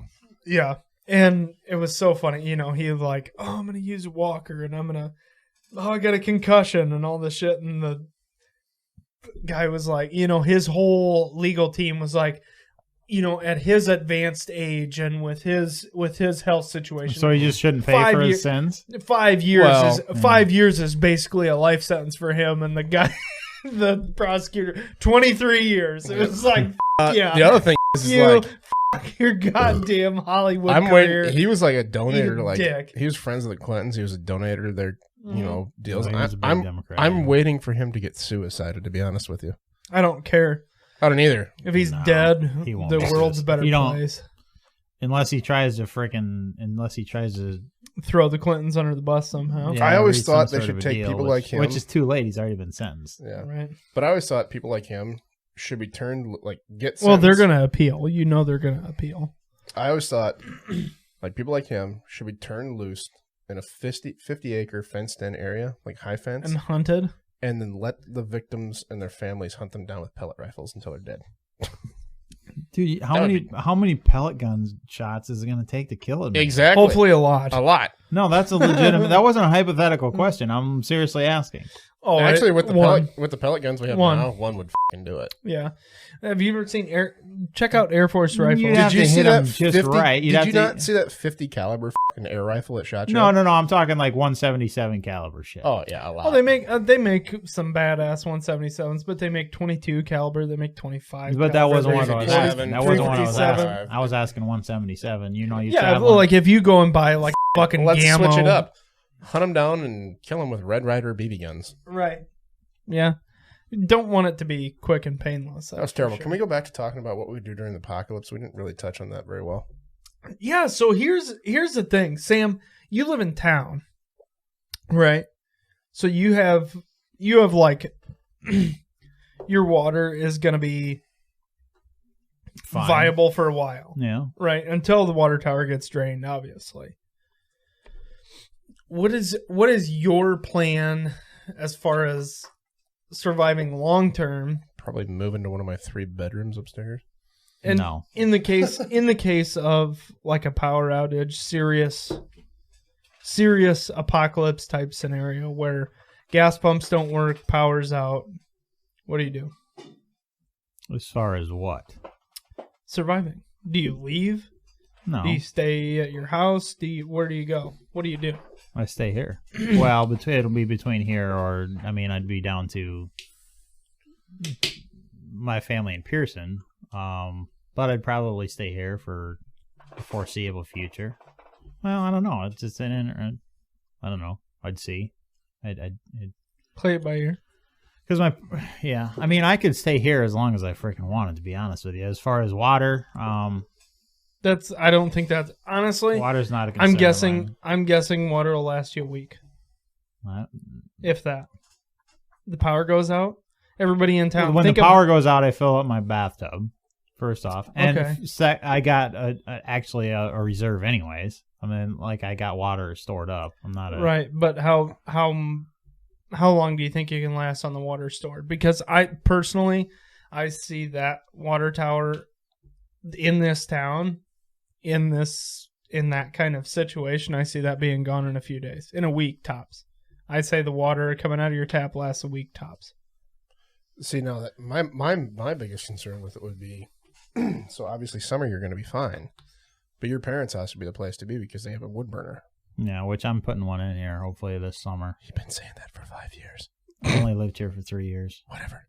And I just finished my shop, so. But that would be my main concern. Like I would be going and like I have a pretty good wood supply, split wood, but I don't have that's at my girlfriend's house. I don't have one here, and she lives 40 miles away. I'm not going to make it there on foot. Right. So. No, I'd be fine. I'd be jacking propane to run my generator. The first thing I'd say, power goes out. Well, first and foremost, I'd be canning a load of meat. That seems like a euphemism. Do you know how to can meat? We should do that. Okay. This next deer season, let's do just that. Saying. I was like, Tim I mean, everything I got amazing. Everything I got in the freezer. I mean, you leave that freezer closed, and it's going to stay cool. The deep freeze, yeah. Several. Do you have a deep freeze or just your refrigerator freezer? No, I got a deep freeze. Okay. Yeah, what's the difference between a deep freeze and a freezer? Deep freeze is colder. Yeah. I don't know how cold. I got a freezer in my basement. Your freezer's like freezer. Yeah, it's a deep freeze. Your freezer's going to be sitting at like 27 degrees. So anyway, the meat in that would stay. A regular freezer on a refrigerator is 0 degrees. Apparently, I don't know what I'm talking about. Yeah, so anyway, just like a standard, like a side-by-side refrigerator freezer. Mm-hmm. A refrigerator's like 34 to 37 degrees. Yep. And a freezer is 0. Okay, so deep freeze is below 0. Deep freeze is below 0, okay. Yeah. They're usually like -10, -15. So that'd be first and foremost. The power goes out first and foremost. I'm getting all that shit canned. And then it'll last 5, 6, 7, quite a few years. Question is if the power goes out, how are you going to can it? Do you have an electric stove? I do, but my folks have a gas stove. Yeah. So I mean, we're good there. Plus, we got a wood stove. So you'd always fire pit it, Yeah. We got a shitload of. Yeah, it's not hard to boil water. Stored in Pearson. And I have a pressure cooker that all it literally is. Well, you need a pressure cooker to All it literally is one of those old ones that sits on a stove burner. Yes, you do. You don't really. Yes, you do. You can water bath vegetables and tomatoes shit with citrus in it. But as far as meat goes, you have to have a pressure cooker. I don't think you do, as long as you have a vacuum. Which is a pressure cooker. No, it's not. If you have a vacuum sealer, you have a vacuum. I have a deal that takes fucking lids that I can stick my vacuum hose for my vacuum sealer. It's not going to last very long. It's better to pressure can meat. It might last a while. I think it's going to last a lot longer than just meat you put in a can while it's boiled. No. That shit will last. Canned meat will last 6, 7, 8 years. Right, but I'm saying if you vacuum seal it, that's what after it's been boiled. You can get out. That's what boiling is. It's getting out all the fucking shit, and then when it cools down, there's no fucking air left in there. Right. It's actually more. It's better than just doing a vacuum seal, because when you vacuum seal it, you're not getting all the shit out of there. You're not getting all the air out of there. and you're not boiling and killing all the fucking bacteria in there either. Right. So it's better to But can you do those two in conjunction? No. But that's essentially what pressure cooking is. Is doing them in conjunction. Right. So that would be first and foremost. I'd be canning all the fucking meat down there, and then I mean, I know what I would do with water. I got a bucket I used to run off of so when it rained and shit, always had a good supply of like 30, 40 gallons of water. And then you essentially filter that out. And there's actually a pretty easy filter system that you can use for all that, involving gravel down to sand, down to charcoal, and all that other shit. So no, I've thought pretty well about this. I know what I would do in that situation. And I'm not saying that I'm prepared, but I'm a hell of a lot more prepared than the average American that has like a week's worth of food and 3 rolls of toilet paper in their house, which is why we're seeing the shit show we are currently seeing. Yeah. Toad, what do you do? What do I do? Yeah, I'm like power grid down. I would have power for a lot longer after that than a lot of people, unless it was like an EMP that knocked out my generator. But like if the power grid just goes down, then I'm going to have power for probably another month, And if I rationed it by turning my generator on only when I needed to cook something or something like that, then I would have power for probably 3 months. That generator it doesn't use a ton of propane to run it. A gallon of propane will go just like a car, basically. But I have a deep freeze and I have all that shit. But at the same time, like I said, there's a creek down here. There's a pond not terribly far away that's, within a good day's walking distance. Yeah. I actually have straight north. Yep. I have like the thing too is I like haven't made a single one of these fucking caps yet. Clearly you didn't play basketball.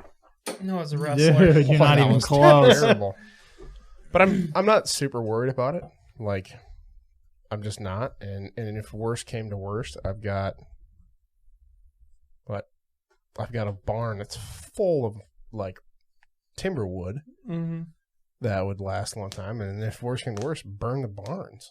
You know? Yeah. But there's hundreds of ways you could survive in something like that, but most people don't think about it like we do, and they're not going to realize it. Right. The people in the cities, the first thing they're going to do is blame it on everybody else, and they're going to riot. Whereas we're going to sit back in our little town or our farms, and we're going to watch it, and we're like, God, those people are fucking idiots. Yeah. Well, and that's the thing about in the city. They don't have a tangible way to get food and to survive in the city. Everything in the city, the way they survive is shit is brought into them. Right. And when those trucks stop, when people stop bringing shit into them, they die. They got nothing. Nope. And the people that are prepared, keep your lights off and act like you're not home. And in almost every book I've ever read about an apocalypse situation like that, where like I forget what the one was called. It was one of my favorites. I downloaded that one on Audible that you were telling me to read a while back. What one? One Day After or something like that. Oh yeah, there's that book, and then there's I read that one. And then I haven't read the sequel to it 1 second after, or one. I haven't listened. It's one to or the yet, other. It's 1 second after is the first one, and then 1 day after, or something like that. I haven't listened to it yet, but there's a whole series that I've read like 7 or 8 of the books in this series. It's the Home series. Yeah, I think that's it. Coming Home, Going Home, Avenging Home. There's like a load of them, and they're extremely interesting. Somebody rated that like. Somebody in the Pentagon said this is almost exactly what we predicted would happen, or something like that with that series of books. But anyway, it's fascinating to read. One thing I've always had a lot of matches. Nobody thinks about that. Now I have made a fire with a bowstring before when I was a kid, but it's a bitch. Yeah, it sucks. And the other thing I always have on hand, or I always have at my house, I have 2 magnifying glasses. That's really easy to start a fire with. Mm-hmm. But like matches, little things that you wouldn't think of. Like everybody's so like, oh, I need food, I need TP, all this. TP. That's the last fucking thing you gotta worry about. Well, I mean, dude, you can freaking use a freaking shirt, take it outside, hose it off, throw it in a freaking bucket with a little bit of detergent, rustle it around, let it dry. You got a whole new freaking, you're good to go again. Even if you don't have detergent, even if it's a year into this situation where you don't have detergent. Well, if you shop at Menards, you scrub that bitch detergent. off of water, you know? I buy detergent by like there's big ass crate. green. I don't know how much is in there. I bet it would be 2 Is gallons. it a big ass thing of extra? That big green jug? Yeah. Yeah, there's a lot in there. It's like 190 loads or something. Well, I've had that for like 4 years now. Well, I didn't have a you didn't have a washer and dryer for 2 years. Yeah. But anyway, I'm still using it. Yeah. But we buy. There's so much dust on the top of that thing. It's hilarious. We buy like Tide powder. That shit lasts a long time. And you buy like I'll never use the powder. When you buy like powdered laundry detergent, dude, it lasts so long. Yeah. Compared to like the liquid, because the liquid's so fucking watered down. You know, it's like. I guess I don't need, and I need to get a whole new. I used the cup last time. Well, I put in a new washer and dryer in my house, and it was sitting in my garage for quite a while. Speaking of which, did you know like the cup that you put liquid laundry detergent in, that's made to just put in the washer? Yeah, exactly. I know that. That's what I've been doing for years. For a long time. That's what I was doing for years. So anyway, my I would washer always and dryer, like turn it on to let it start running water, and I'd rinse it out. You gomer. Here's a fun fact, though. It's like, fun I didn't fact. know. My washer and dryer were in my garage for a long time, like 2 years. Yep. So when I went, I ran through vinegar and shit, and then I ran a load with just detergent. Yep. Well, I threw that cup in there with no clothes. You can't do that. No, it breaks. So now I don't have a cup. So now every time I just hold this 2 gallons above it, and I'm like, I push the button until I'm like, I think that's enough, and I let it roll. So all through college, that's what I did. I never used the cup because I hated that. I hated that I had to like turn the washer on. You never, and I would, never like, occurred to rinse you it to out. just leave it in the laundry. No, I thought it would melt. It's plastic and it's hot ass water. We had hot fucking water, so I didn't want it to melt and get all fucked up. A lot of times I don't even use hot. I use cold. Oh, I use the hottest fucking water that I can get to it. No. I don't even know why people even plumb a cold water line to their fucking wash machine. If I want to Because there's a difference between washing and cold water. If I want to wash my fucking hands, I use hot ass fucking water. So if I want to wash my clothes because they're fucking dirty, I'm going to use hot ass. Do you separate colors? No, I don't either. Literally everything goes in the same. Everything, and I think it's. I'm positive that it's a ploy by the fucking laundry detergent companies. No, it's to really not. sell more shit. No. Because I've never once fucked up an article. I have fucked up an article. I got brand new fucking white work shirts the one time from work, and I threw them in there with a red T-shirt, and they came out pink. Well, that was dumb. A year ago, Shabray and I went to the Mall of America. Oh yeah. And we went to the Oakley store, and they had like a bunch of sweatshirts and long sleeve T-shirts and shit on sale. And it was like thermonuclear racing team. I was like, these are fucking cool. You know, it was like old like 70s style graphics and like cool shit.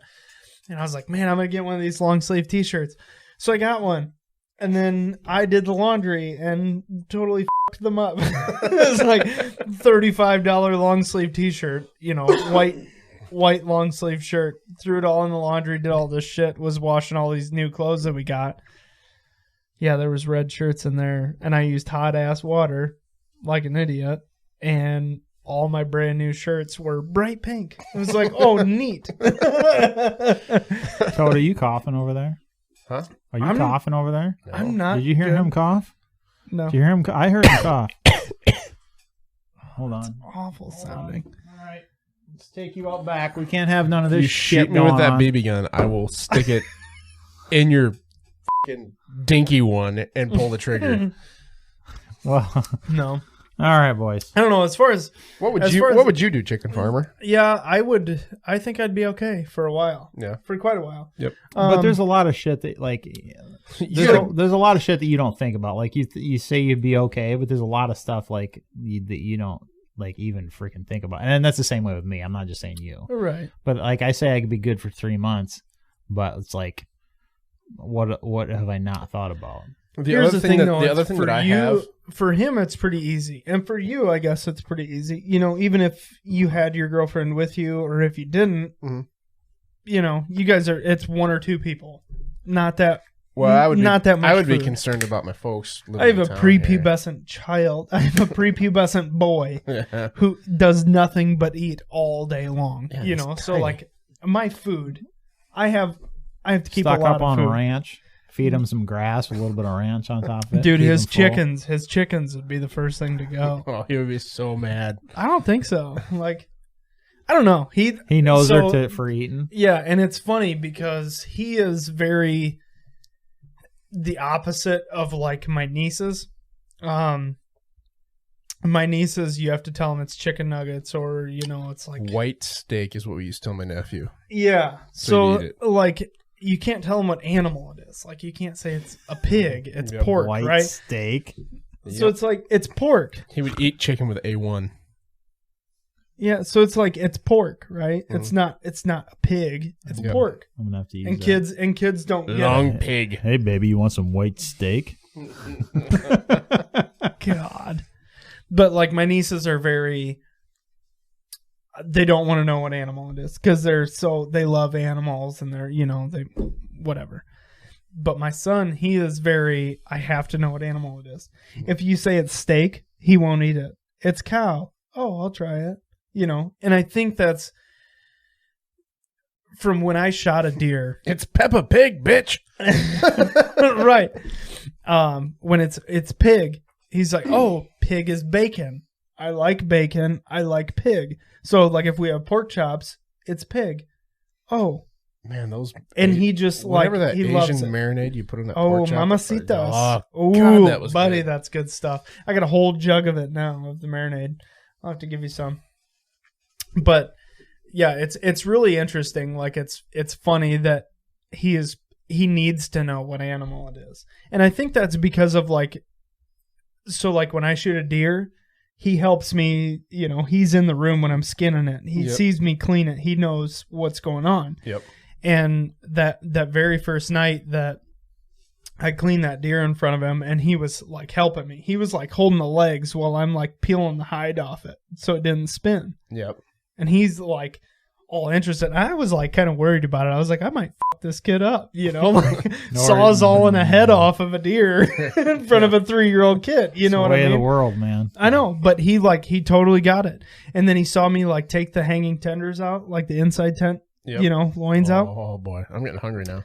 And he carried them into the house to his mom, and then he saw his mom cook them, and then he ate them. So and he was really like, fully understood. Yeah, he was like, holy shit. And like, I think he got it, like I think he understands that like meat comes from animals and it is delicious. Well, I think that's a lot healthier way than a lot of people do it, just feeding them food and they have no idea where it comes from until you tell them, until they're freaking 12 years old and you tell them, hey, all that chicken you've been eating, they come from those cute little chickens. Oh my God. It's definitely 100% a mind thing for a lot of people too, because I used to get hogs from work every once in a while. Like we would sell them at $2.80, and if they were over that, sometimes they didn't want to take them. Well, what do you want to do? Right. Take it back, shoot it, throw it in a dead box. Well, can I shoot it and throw it in the back of my truck? Right.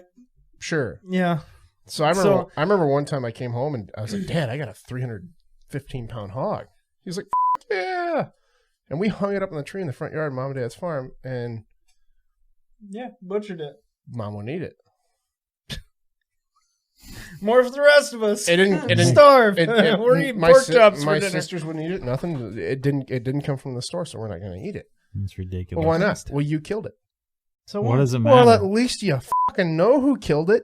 Right. Yeah. And I raised it from the time it was freaking 25 pounds to now, and yep. And that's an interesting thing, is like, if you're in one of these situations and having to, I don't know, I guess at least for me with having kids, it's way better for me to have at least a 4-year-old who he knows where his food comes from. Mm-hmm. So it's not going to be a traumatic scenario for him when I've got a hog or a cow hanging in the garage cleaning it, in that kind of situation. So yeah, I think I'd be all right for quite a while. Like water, I'm trying to figure out how to get a manual pump attached to my well. Do you know what mine is? It's the old manual pump off an oil drum. Like a pitcher pump? Yep. Type deal? Yeah, so that's what I'm looking for. Pop the well off and run the pipe down there. So Friday I took the cap. pop the top off, run the pipe down there, and go to town. That's what I do. That euphemism has many different meanings. Yes, it does. Friday, while everybody was napping in the house, I actually went outside and pulled the cap off of my well. And I can't just take 60 feet of PVC pipe and just go down. What do you got, 180 footer or what? There's like one of those torque limiters for the electric pump. Oh, yeah. It's like the big cast iron deal that's like pressed into the pipe. Mm-hmm. So so it doesn't spin when the pump comes on. And I don't know how to get that son of a bitch out of there to where it can actually run. If you're out of power? Well, I mean, just at any time. Is it hooked to a drive? No. Can you reach it with a chain? I don't know. And just try and pull it out? Just rip that fucker out through the loader tractor bucket. Maybe. Because it's like an old cast iron one. Yep. And it's got with that much pressure, it would crack and break and it would come out. But that's my concern is there's like a green like ground strap. It almost looks like a piece of cable around it, which I think is what the pump is hanging from. That's kind of odd. Yeah. So I don't know. I'm gonna have to. I might have somebody come look at it because that's a thing that I am kind of concerned with. I'd like to have a manual well pump, but it's not the end of the world if I don't. I'm not going to spend $1,000 trying to get a manual well pump because I can just go down to the creek. Yeah, water purification. The other thing that I can walk 200 yards and have water. So. The other thing for me, and if this is our last thing, it's fine, but one thing people always tell me when I have these conversations with them, not that I have this conversation a lot, but it's like, well, I just hunt. Okay, that'll work for a year. Yeah, hunt what? Yep. After a year, 6 months probably, Yeah, you have to be able to grow food. Yeah, there's nothing left. And people don't realize that. You need to, You need to know how to garden. You got to be able to raise your own. Yeah, animals. but I don't think there'd be nothing left because yeah. I mean, even during shotgun season, it's not like just everybody freaking. That's because you're limited. Decimates everything. You're limited. They limit the number of tags that they give out. Mm-hmm. The DNR does that for population control. So No, I know. But okay, so say you've got a family of 5 people to feed, and you get a chance to shoot 5 fucking deer. You're going to shoot all 5 fucking deer. Well, those deer aren't going to make offspring. So people are going to hunt everything out within the area in no time. Mm-hmm. So my biggest thing would be, I would fish. I would take only what I would need, and I would dry it. Mm-hmm. And you can sun dry it. That's how they did it for thousands of fucking years. And that's how they ate all year. So, I mean, I don't know. It'd just be... I think being able to grow your own food is a pretty important skill. For sure. Interesting topic, though. Interesting topic. But, boys, we're well over our hour. We're at like 2 hours. So, we're going to leave this off with a survivability scale. 46. And, Johnson, what do you think my survivability scale is in the apocalypse? Out of 10. Like a 1 to 10 deal? 1 to 10. I'd give you an 8. What about Sam?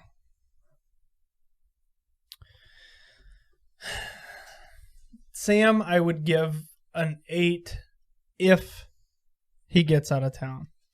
I think yours. What's the difference between? I just think your survivability goes down when you live in a populated area, just due to the higher probability of confrontation with others. I'm with you on that. Yeah, but this is a small town. I think most of the people I don't care. Out of town. Right. I don't care. I think this would be a ghost town. Yeah. Right. I still in a populated area. You're in a far more populated area than me or Toad is. And I think I'd give you a 7.5. But there's also advantages to that too. Yeah, there's more to loot. But there's more to barter. People bail out of fucking town. I'm gonna go fucking knock their door down and try and steal their shit. Right? A lot of people are gonna get shot. Yeah. Now I would give. That's all I'm saying is being in town. There's a lot more probability that you're gonna have a confrontation with someone else. That's all I'm saying. That's the only reason I give you a lower. Mm-hmm. You know, if you are gonna try and get out of town, I'd give you an 8. If you're gonna try and stay in town, I'd probably give you like a 7. Mm-hmm. That's the only thing is just the higher probability of confrontation with others. Nothing on your end that would change it. It's just right. I would give you an 8.5. I'd give you a 0.5 over me because you don't live right on a highway. Mm-hmm. You live quarter mile off of it. So, and you're kind of over a hill, so people aren't really going to see your house. Yeah. But what do we give Box? I think Box would surprise you. I'm going with a 6. I'd give Box a 7.5 to an 8. I think he would surprise you. He's a scrappy, resourceful son of a bitch. Part of me kind of feel like just the way in his town, like Royal is what 120 people. Yep. I feel like Box would probably turn into the most ruthless motherfucker you've ever met in your life. Right. Like, he'd just have no qualms about icing somebody over a block of cheese. Right. He fucking smoked the entire town of Royal, and his whole fucking house is just hoarded with everything that everyone had. Every bottle of Seagram 7 in that town's going to be in Box's living room.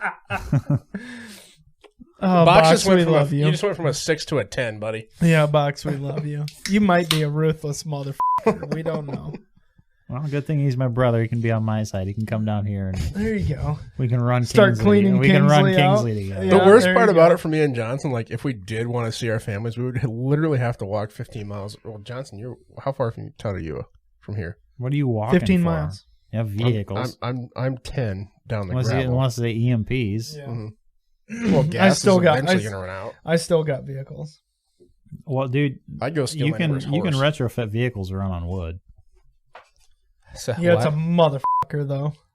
Do you have the resources at your house right here to run your vehicle on wood? No, but I was thinking about doing a video, making a gasifier and everything. I thought it'd be kind of interesting. So the one thing that I see being useful as far as gasifiers goes, running a generator on a gasifier. Right, I think that'd be really useful. That'd be far more useful than trying to run your fucking pickup on a gasifier. No, because when gas is out, when there is no gas 3 years down the road and it's all gone bad and you can't find any and you need to go somewhere. Well, I don't know, man. Shove it into a propane cylinder and friggin' rock and roll. And you can always make more from everything, and that's the cool part about it. So it's probably difficult to retrofit a vehicle, but it'd definitely be 110% worth it. Yeah, I don't know. I've never heard of that gasifier. Explain. So you use like the smoke. It's like if you're making charcoal out of wood, that smoke has fuel in it. Well, no, let me explain it. Actually, when you burn, solids do not burn. Like this chunk of wood, this does not burn. This when a solid reaches a certain temperature, it releases gas, and the actual gas is what burns, and that's why the flashover occurs. Like, we learned about this in Firefighter 1. So what happens is fire comes up over the roof and everything. It starts superheating everything, and you can actually see you can watch videos of that everything in the room starts gassing off, and all that gas is flammable, and eventually it'll reach a certain point and it's just boom, and that's what a flashover is. Well, so essentially when you do a gasifier, you put solids into a container and superheat it, and all that gas comes up and out of a line, and then you can capture that gas. Have you ever seen people make their own charcoal? Yeah. Yeah, so you take a 55-gallon drum, fill it full of wood, you start burning it. It gets hot as fuck. You cap it, it starts smoking. You get all this smoke out of there. All that smoke is unburned fuel, basically. It's the superheated wood is off gassing, and you're able to light that gas on fire.